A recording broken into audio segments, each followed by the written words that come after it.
Tariq Ramadan, qu'est-ce que Oui. vous répondez à Alain Finkielkraut et Éric Écoutez, Zemmour d'abord- qui voient l'école fermée, remplacée par une mosquée, le restaurant traditionnel, je cite Alain Finkielkraut, remplacé par une boucherie halal. Qu'est-ce que vous répondez à Éric Zemmour qui dit, moi, dans tous les endroits où j'ai grandi, dans le 18e, à Drancy, eh bien, ça est remplacé par des populations maghrébines D'abord, ou Afrique noire. je pense d'abord dans la séquence des questions que vous posez, la première sur la question de souche permet aussi de répondre à ceci, parce que le fait du français de souche, c'est une construction idéologique. Le français de souche, c'est juste un immigré de plus longue date. C'est ça la réalité, c'est que nous sommes tous d'une certaine façon des immigrés, puis on a de plus longue date, et on a créé deux souches. Mais la diversité dont parlait Edgar Morin, elle est la réalité. Aujourd'hui, après 4 générations, des Français de confession musulmane sont encore appelés Français d'origine immigrée. C'est-à-dire qu'on ne les intègre pas à la Constitution nationale. Pourquoi ? Parce que le problème, il est psychologique. Il est dans une nouvelle formation de notre identité de Français à l'exclusion des autres. Alors aujourd'hui, ce qui est en train de se passer en France, c'est le contraire, je dirais, de ce que dit Alain Finkielkraut et de ce que confirme Zemmour, c'est que le processus qui installe des gens, qui les enracine culturellement, ces Françaises et ces Français qui sont de confession musulmane, mais qui parlent le français comme vous et moi, qui pensent français, qui sont de culture française et de culture européenne, mais c'est une chance pour la France, cette diversité-là, elle est plutôt de montrer que ça marche. Pourquoi ça marcherait pour Finkielkraut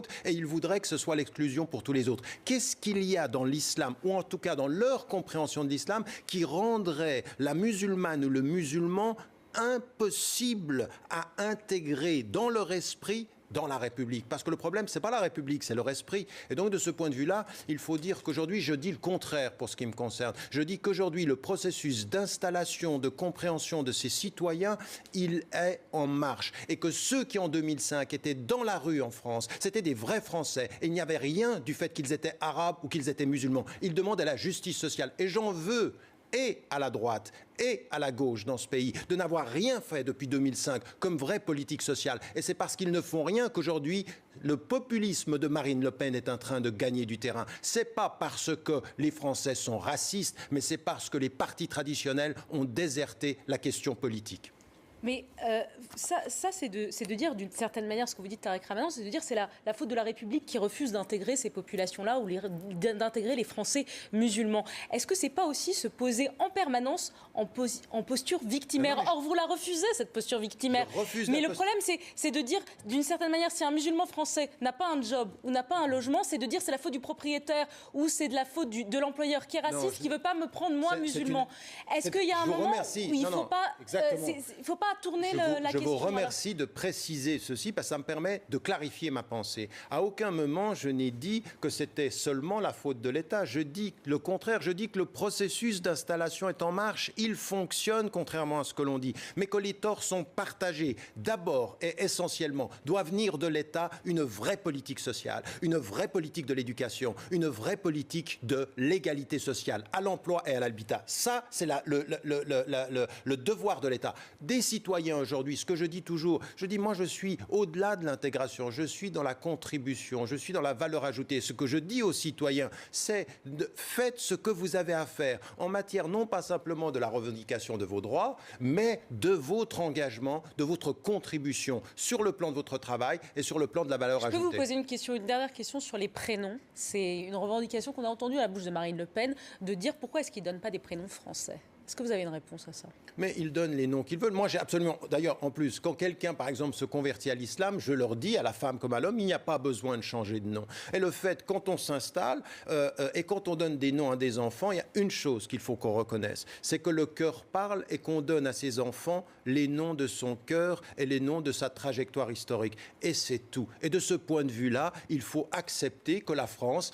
Aujourd'hui, un nom comme Aïcha, un nom comme Mohamed, un nom comme Abdallah, c'est des noms français. Vous savez pourquoi? Parce que l'islam est une religion française, mais il faut que la France, avec ses politiques, se regarde en face et accepte sa diversité et ne tombe pas dans le discours que nous avons de Finkielkraut, parce qu'au fond, ce discours-là est extrêmement dangereux, parce qu'il crée, lui, la division. Qu'est-ce qui est en train de dire? Il est dangereux, mais il est de plus en plus populaire. Tout à fait, mais c'est l'idée, c'est le populisme qui dit nous sommes en train d'être colonisés, c'est grave. Edgar Morin. Non, moi, je veux vous dire qu'un point sur lequel je ne suis pas tout à fait d'accord avec Tariq, c'est que j'ai trouvé tout à fait mauvais que, surtout à partir de Sarkozy, au lieu de dire des Algériens, des Marocains, des Tunisiens, on dise des musulmans.